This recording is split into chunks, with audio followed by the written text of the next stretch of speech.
Au sommaire de ce nouveau numéro d'Alerte Libre, les suites de l'affaire Olivier Duhamel, accusé d'inceste dans un livre choc et remous à Sciences Po Paris, dont il présidait le conseil d'administration. Notre invitée, l'ancienne présidente du MEDEF, Laurence Parisot, membre du conseil d'administration de Sciences Po. Elle prend la parole sur cette affaire pour la première fois. Sur ce plateau aussi, le grand rabbin de France, Haïm Corsia, et le président de la Fédération protestante de France, François Claveroli. Les représentants des cultes ont des doutes sur le projet de loi confortant les principes républicains qui arrive à l'Assemblée nationale. Bienvenue dans Alerte Libre, l'émission quotidienne de Mediapart.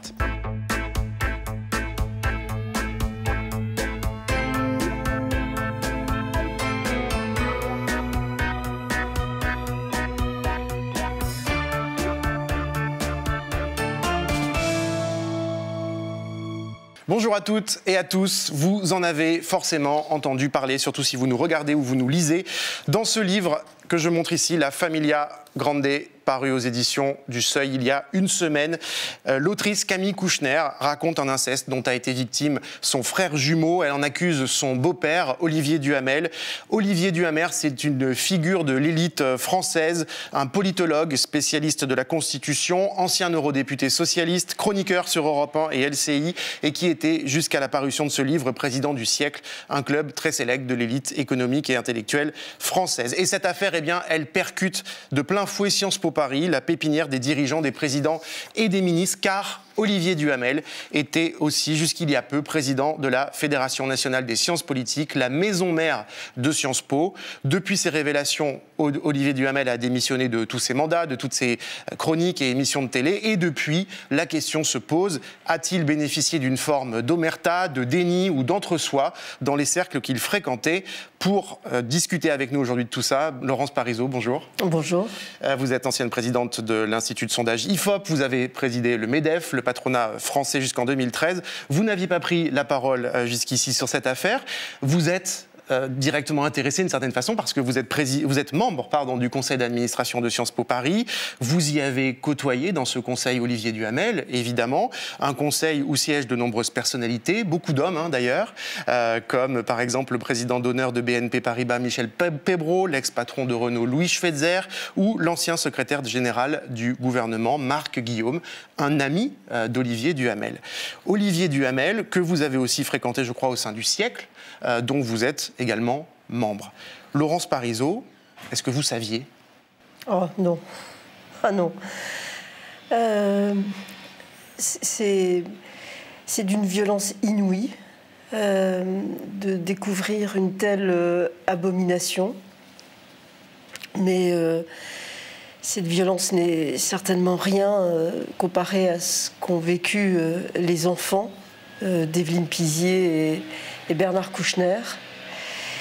Et si aujourd'hui je prends la parole, c'est parce que je suis membre du Conseil de la Fondation nationale des sciences politiques et très attachée à la Fondation et à cette école, Sciences Po, mais aussi parce que j'ai toujours été, tant à la tête du MEDEF que, évidemment, quand je présidais l'IFOP, très soucieuse des questions sociétales et des avancées que notre pays devait faire sur un certain nombre de sujets. Et le courage de Camille Kouchner aujourd'hui est exceptionnel. Il s'inscrit dans la lignée de celui de Madame Spingora aussi, qui a dénoncé les abus qu'elle avait subis et l'emprise qu'elle avait subie de la part de Gabriel Matzneff. Et tout ça, il faut l'entendre, il faut lire ces récits et surtout casser la conjuration du silence qui parfois s'installe, quand je dis parfois, c'est en réalité presque toujours, autour de tels drames.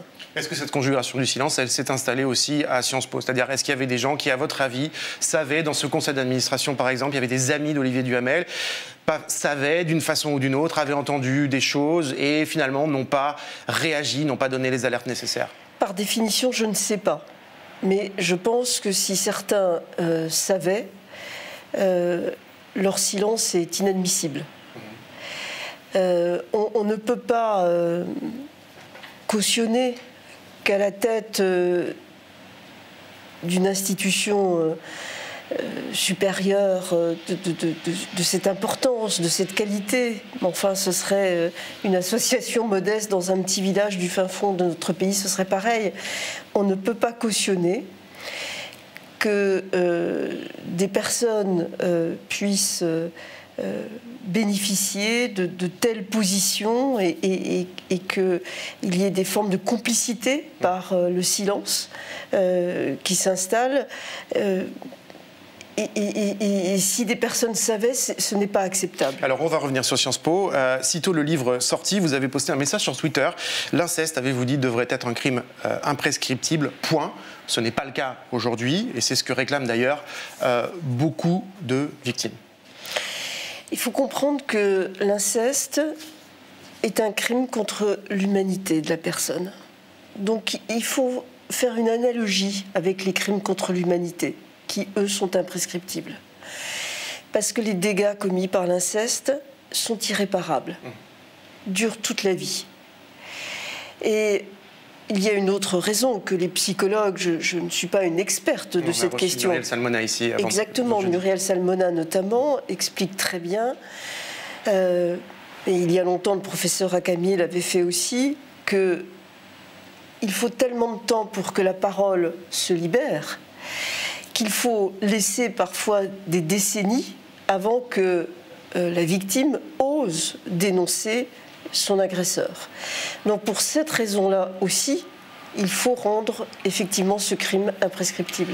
Alors, un qui savait, qui en tout cas avait été prévenu, c'est Frédéric Mion, le directeur de Sciences Po Paris. Comme l'a révélé Le Monde, il a été prévenu il y a 2 ans, lors d'un déjeuner par l'ancienne ministre de la Culture, Aurélie Filippetti, elle-même professeure à Sciences Po. Elle l'a confirmé il y a quelques jours sur RTL. J'ai demandé un rendez-vous, un déjeuner avec le directeur de cette institution pour lui dire. Je lui ai fait part de cela, de ces accusations lourdes pour un crime incestueux. Voilà, pour que des décisions soient prises. Il est lui-même extrêmement choqué, il est complètement effondré et il découvre ça à ce moment-là il me dit qu'il va évidemment agir, qu'il va en faire quelque chose, qu'il ne peut pas ne pas agir et donc voilà, je suis j'imagine moi des choses comme par exemple qu'il le convoque, etc. Enfin, j'imagine en tout cas qu'il va y avoir une suite.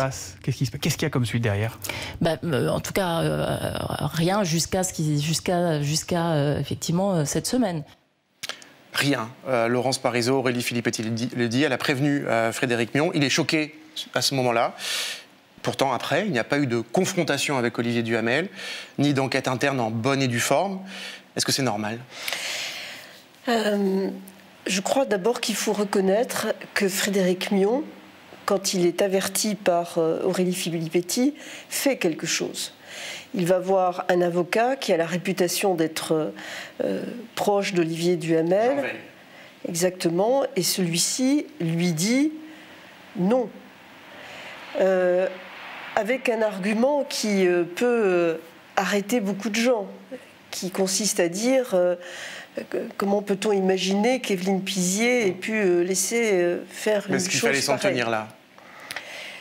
Alors je pense que aujourd'hui, ce que ceci montre, c'est que non.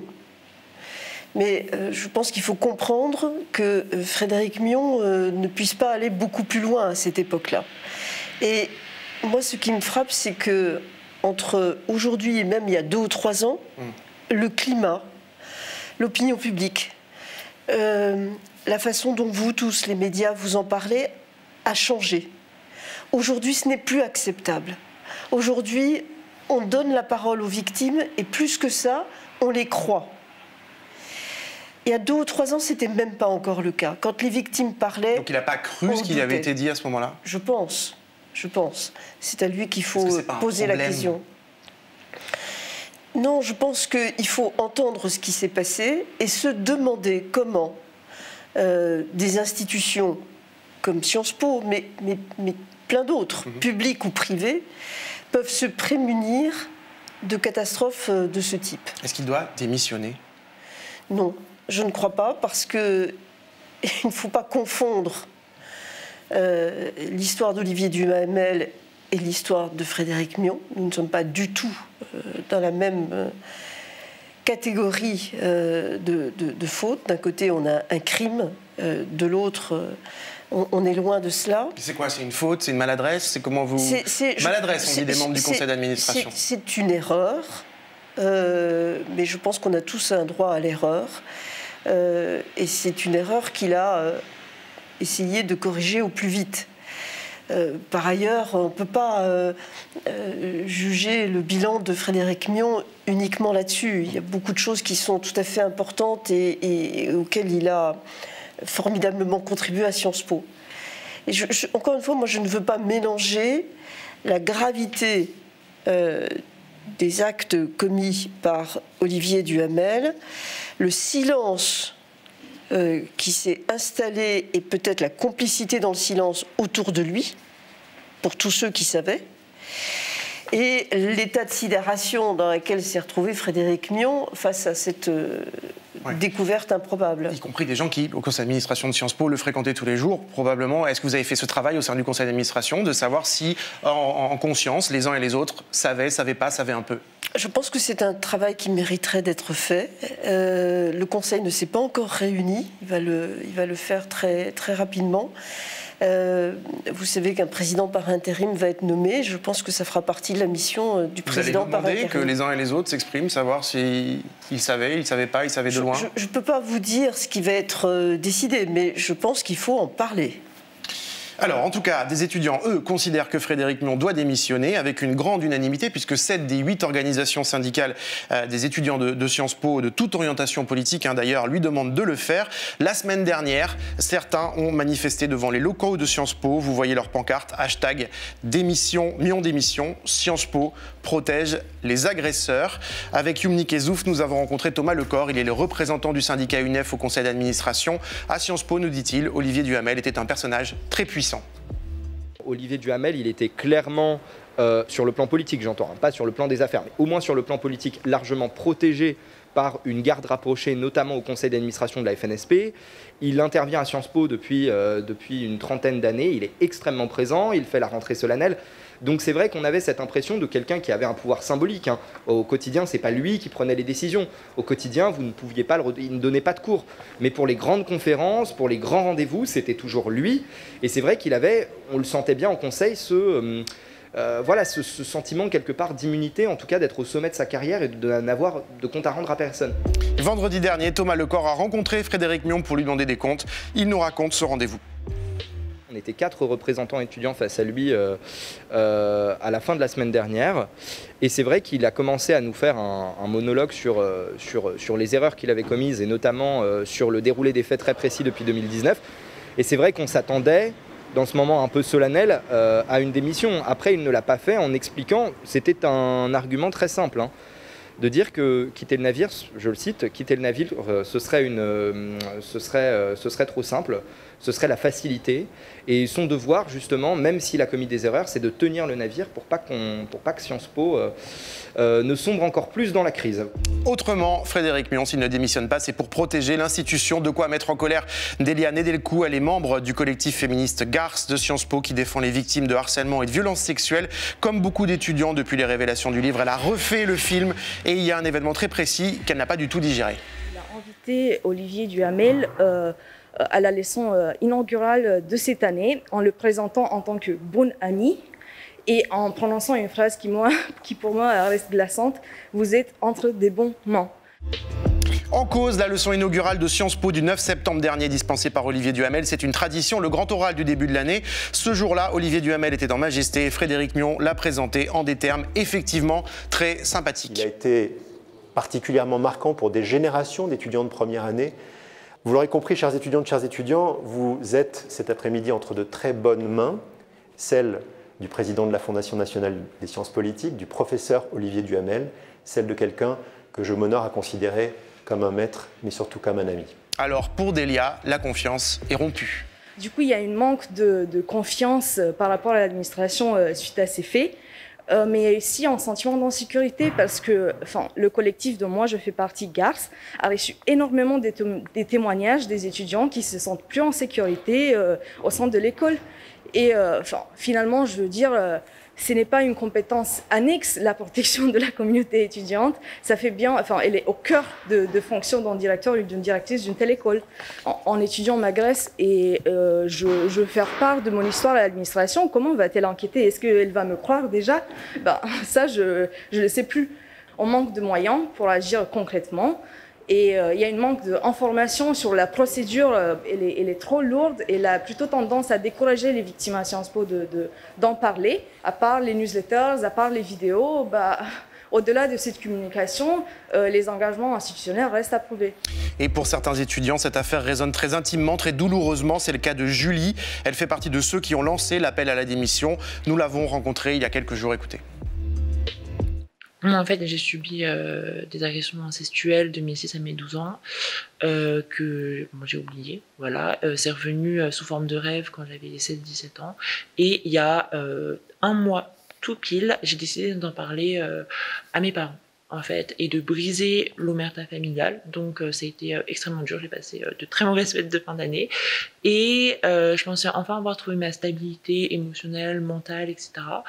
Et quelques jours à peine après, moi je tombe sur des articles sur Olivier Duhamel.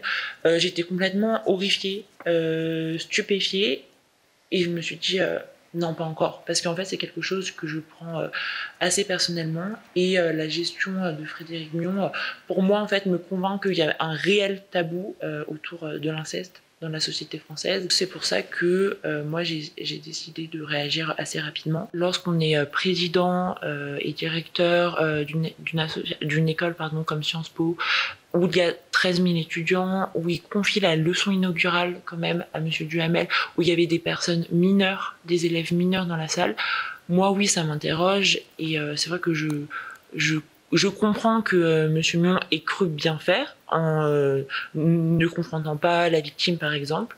Mais moi, je pense que c'est un gros manque de discernement de sa part, quand même. Et peut-être un manque d'éducation aussi sur les procédures en cas d'inceste, par exemple. Et le fait qu'il démissionne, ce serait vraiment un geste fort. Et ce serait l'envoi d'un signal qui dirait, alors déjà aux victimes d'agressions sexuelles, de harcèlement sexuel, de viol, d'inceste, oui, en fait, c'est important, c'est grave, et regardez, je démissionne.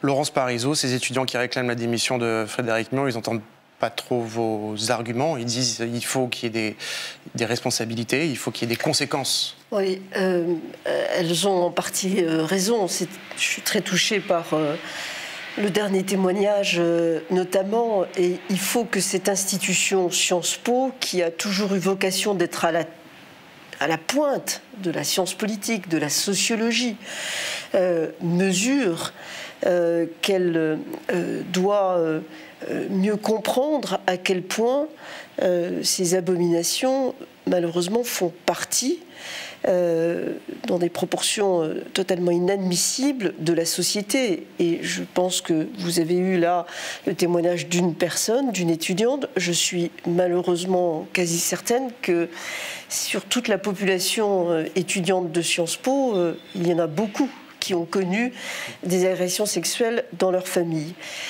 Pour autant, je suis convaincue que premièrement, il ne faut pas se tromper sur qui sera le successeur d'Olivier Duhamel. Il ne faut pas se tromper dans le processus de décision. Il ne faut pas se tromper sur le conseil d'administration et s'assurer que personne dans le conseil d'administration n'a couvert d'une manière ou d'une autre de tels faits. Donc il faut une enquête, il faut demander aux gens, il faut un rapport, il faut un audit, il faut...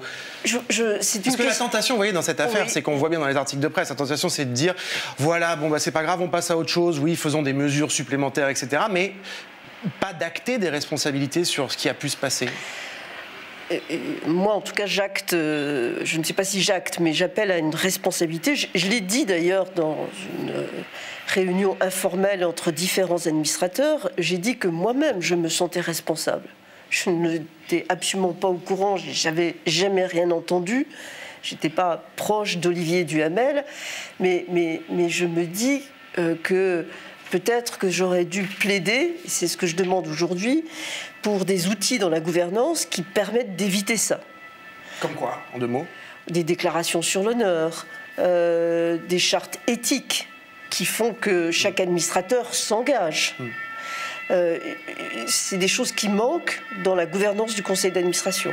Est-ce qu'il n'y a pas quand même toujours cette idée que les institutions, quand elles sont concernées, des Sciences Po ou d'autres, tout de suite se replient un peu sur elles-mêmes? Mais vous avez raison, c'est un réflexe. N'oublions pas ça, autre chose. Et c'est un réflexe de beaucoup d'institutions, et c'est un réflexe d'autant plus fort qu'on est face à de l'inceste, c'est-à-dire quelque chose qui provoque souvent un effet de blast, ou bien un déni, ou bien une solidarité entre complices, en tout cas le silence.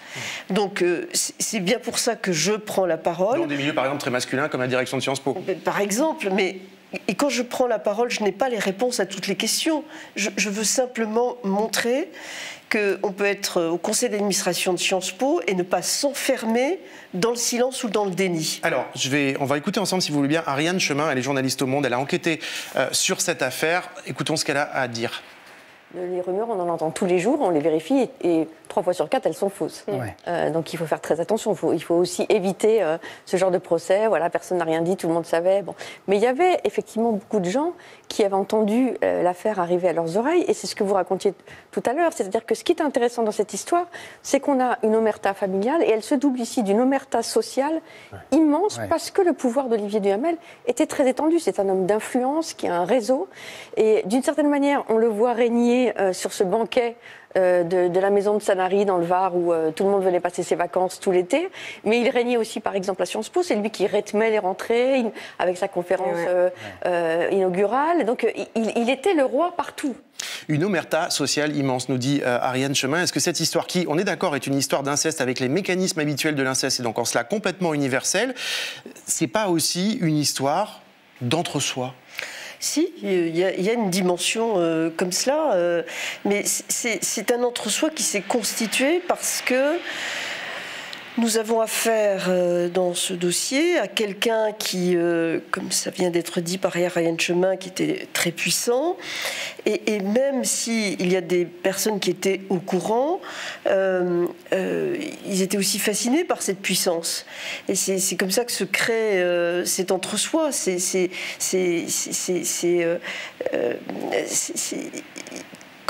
C'est comme tout complice dans n'importe quel crime. Le complice, il a un bénéfice à participer au crime ou à connaître le crime. Là, ceux qui gardent le silence, ils ont un bénéfice parce qu'ils restent près de quelqu'un qui est considéré comme hyper puissant. Donc ça crée un entre-soi. Et il faut absolument casser ça, et quand on le repère, dire stop. Alors concrètement, ça veut dire quoi? Nouvelle gouvernance à Sciences Po Paris dans quelques jours. Et encore une fois, on prend Sciences Po Paris parce que c'est une métaphore de plein d'institutions, mais c'est une institution qui forme l'élite de la nation d'une certaine façon, qu'on le veuille ou non, et quoi qu'on en pense. Est-ce qu'il faut... Vous avez demandé quoi? Enfin, je veux dire, qu'est-ce qu'il faut la semaine prochaine? C'est-à-dire qu'il faut que le nouveau président par intérim, par exemple, on soit sûr qu'il ne savait pas ou qu'il n'avait pas des bribes d'informations, qu'il n'a pas fait l'alerte. Qu'est-ce qu'on regarde? Qu'est-ce qu'on met en place tout de suite? Je pense qu'il y aura une ouverture qui sera donnée, mais c'est une décision collégiale qui va être prise mercredi, et donc je ne peux pas m'aventurer sur ce qui va être dit. J'ai travaillé beaucoup sur les questions de gouvernance pour les entreprises. J'ai moi-même rédigé des codes de bonne conduite dans des entreprises. Je pense qu'il faut que la gouvernance de Sciences Po se dote, encore une fois, d'outils, charte éthique, code de déontologie qui limitent le plus possible les risques. On ne sera jamais totalement dans le zéro risque, mais il faut limiter les risques. Merci beaucoup Laurence Parisot, ancienne présidente du MEDEF, membre du conseil d'administration de Sciences Po Paris, d'avoir été avec nous. On signale que Laurence Parisot fait partie des gens du conseil d'administration qui parlent. Beaucoup parlent de façon anonyme dans la presse en ce moment. Voilà, signalons-le. On accueille désormais, merci beaucoup, nos deux invités, le grand rabbin de France, Haïm Corsia, et François Claveroli, président de la Fédération protestante.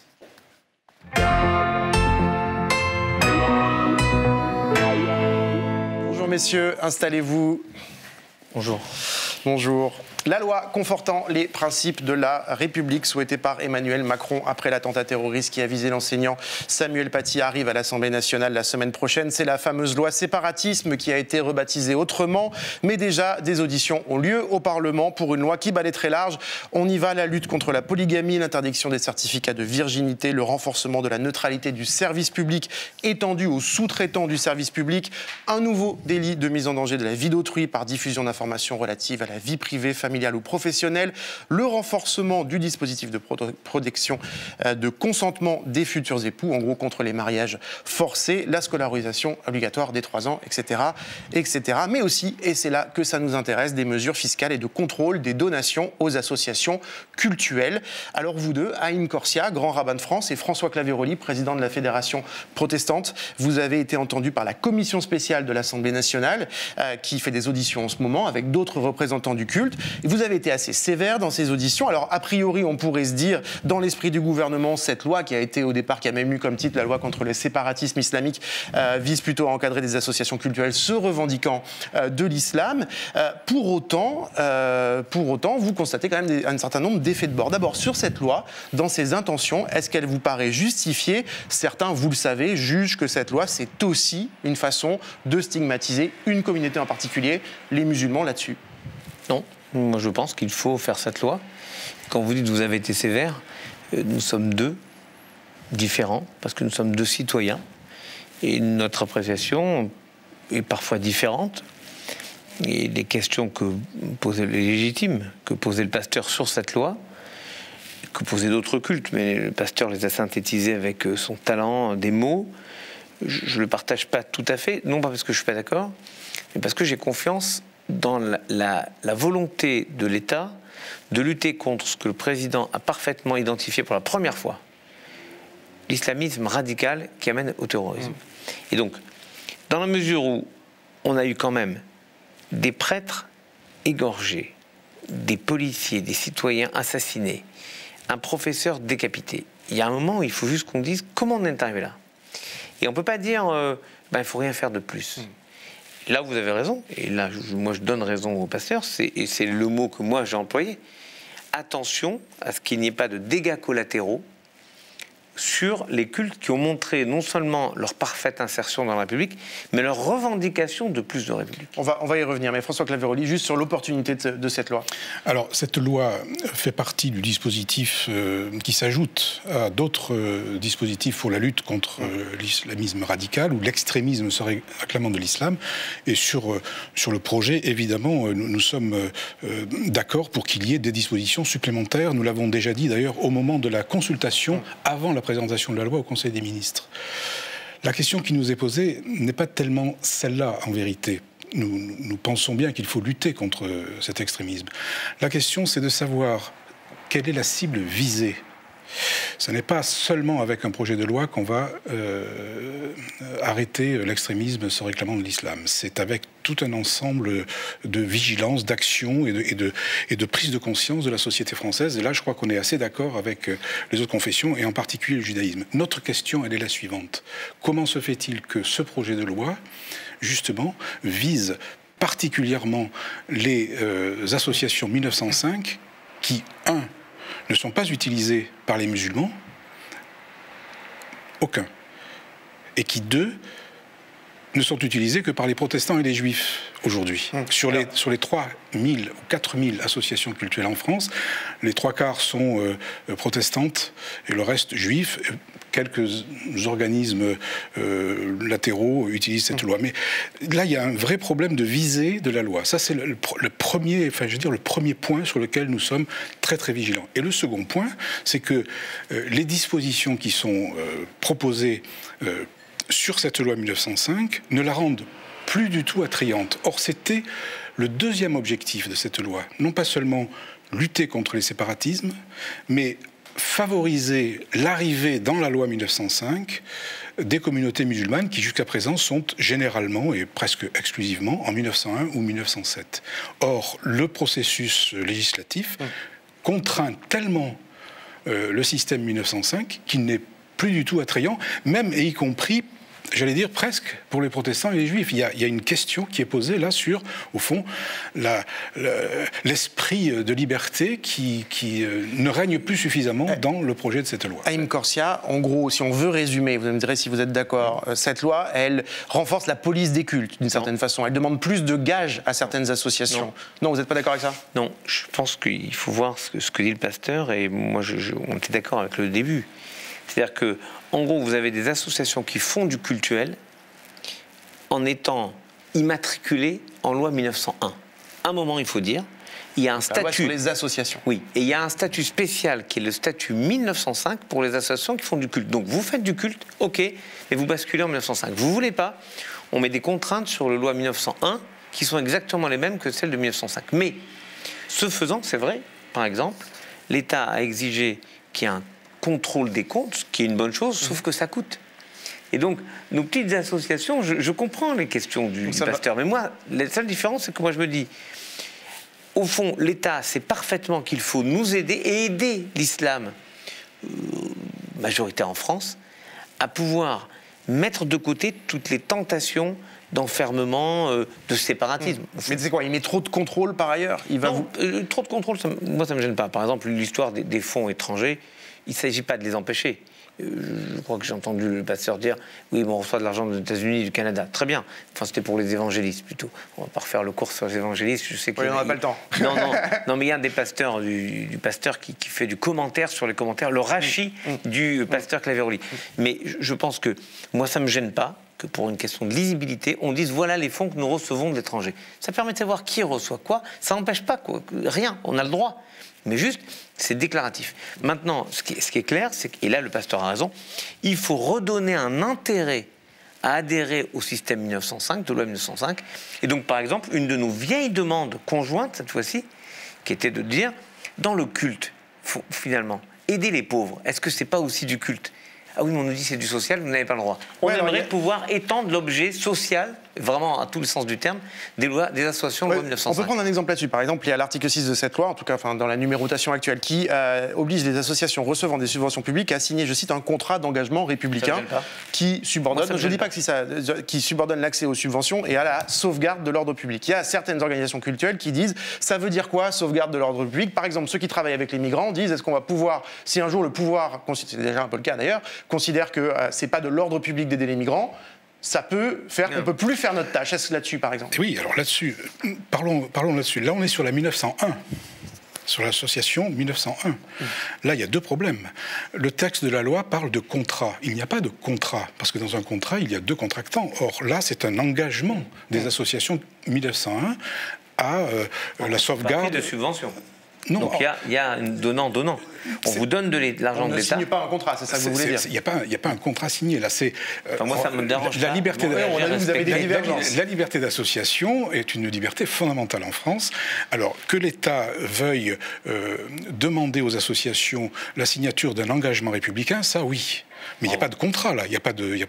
C'est un engagement. La question qui est posée, c'est celle qui concerne la sauvegarde de l'ordre public. Et on sait très bien que un certain nombre d'associations 1901, qui sont souvent d'ailleurs de caractère chrétien, travaillent sur les frontières, au fond, de la légalité, parce qu'elles sont justement au contact avec, par exemple, les étrangers, les demandeurs d'asile, les mineurs isolés, les personnes qui sont dans l'extrême exclusion, donc des personnes qui sont vraiment à la marge de la société.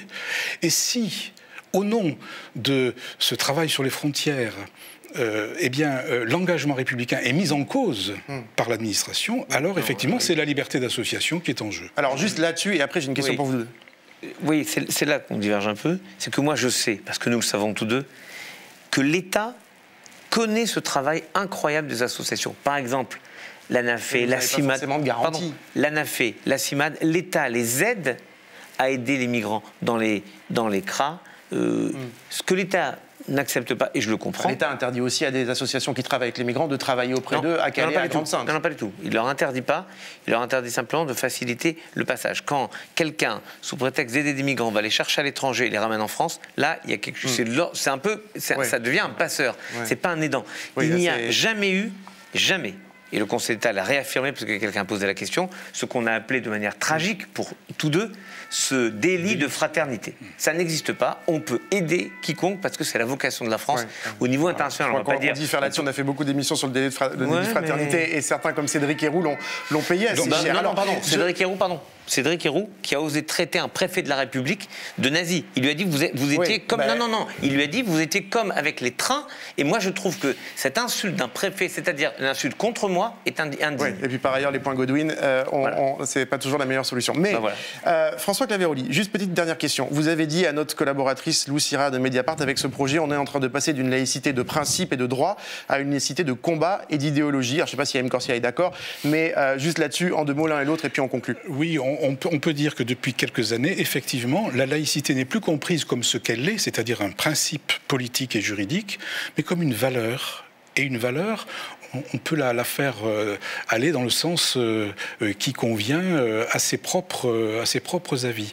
Et là, effectivement, il semble que la grande idée libérale de la loi de 1905 commence à être finalement contrebattue par des mesures dont l'avis du Conseil d'État explique qu'elles sont superfétatoires, nombreuses et finalement assez rebutantes pour ceux qui voudraient habiter cette loi 1905. Oui, c'est ça, parce que là-dessus, Haïm Corsia, par exemple, là vont arriver des amendements à l'Assemblée nationale sur cette loi, justement. Est-ce qu'on risque pas quand même d'avoir la grande foire aux amendements, comme d'habitude, sur les femmes voilées, les accompagnatrices de sortie scolaire, la remise en cause du Concordat Alsace-Lorraine, toutes sortes de choses des qui choses sont ridicules. Des choses ridicules. On va voir ça. C'est pour ça que je suis, au fond, d'accord avec le pasteur, parce que nous avons oublié, ou certains ont oublié, et moi j'estime que c'est notre rôle, à tous deux, mais à d'autres, et c'est le rôle de l'État, de rappeler que la loi de 1905, oui, le pasteur a raison, c'est une loi de liberté.